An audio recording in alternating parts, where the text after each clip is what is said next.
Hello, my name is Sheila with Companions on a Journey Grief Support.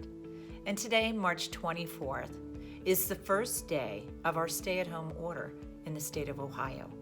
Stay at home, I don't know about you, but the last time I was told to stay at home was when I was a teenager and I was grounded.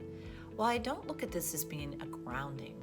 Rather, what I look at it is being a protective wall to protect me, my family, you, our community, from sharing this virus to slowing it down. It's a protective wall that's needed. It might not be needed for a long time, but it's needed for now. Today, I wanted to share with you the topic of our month of March, and it's talking about protective layers. I used a little orange or cutesy. Sometimes they're called halos. I love the halos. But if you want you just to take a moment to look at this protective wall, tell me what you see. I see that it's orange, that it's round, that it's got a bottom, it has a little bruise. It also has a stem. And this little stem, if we stop to think about it, at first was a seed that grew to a seedling. Then it grew to a tree. And that tree grew branches, and the branches grew leaves.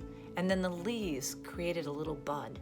And at first, I'm sure this little bud was scared to death to pop out, but it allowed the sun's warmth, God's grace, to fill it up so that it could want to explore, that it could take a little breath at a time.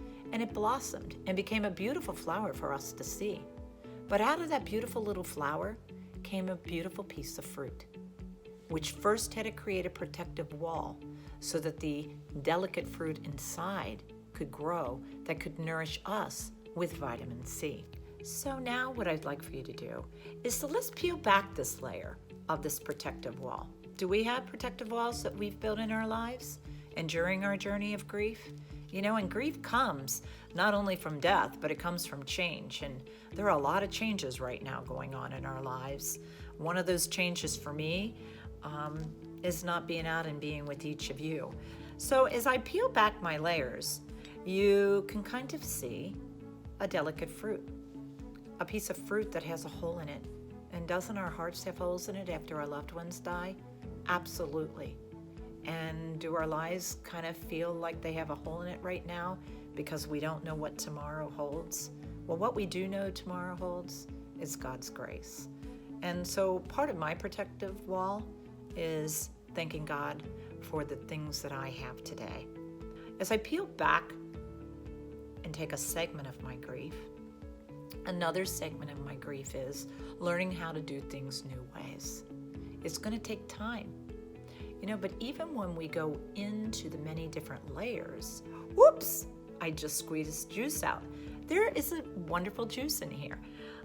There's also little bubbles of, I call them kind of like water balloons, full of juice. And that juice means so much to us because it helps us. It helps us to grow strength. And in our hearts and in our lives, love helps give us that strength. Taking one breath, one moment, one step at a time. Each day, what I would recommend for you to do is to get up, put your 2 feet on the floor, take a deep breath, go brush your teeth, and then make your bed. Because while this world is out of control, there are some things that we can control. Take a little bit of time for you and let the people that you know that are around you, that you care about, that you love them. Write notes, pick up cards, learn new things, appreciate being home to clean out a drawer or to dust. There's another layer for me, cleaning all that dust that's hiding the beautiful piece of furniture underneath. We can do things to reach out and share our love with one another. Until we figure out a way of doing virtual, which we know there is Zoom, which allows us to go and invite everybody through our computers to be in a support group. Until we iron out those hiccups, I'm going to come to you through a little video each day. My prayers are with you. Take care. Enjoy your stay-at-home day. Remember, you're not grounded. Rather, you're there to enjoy God's love.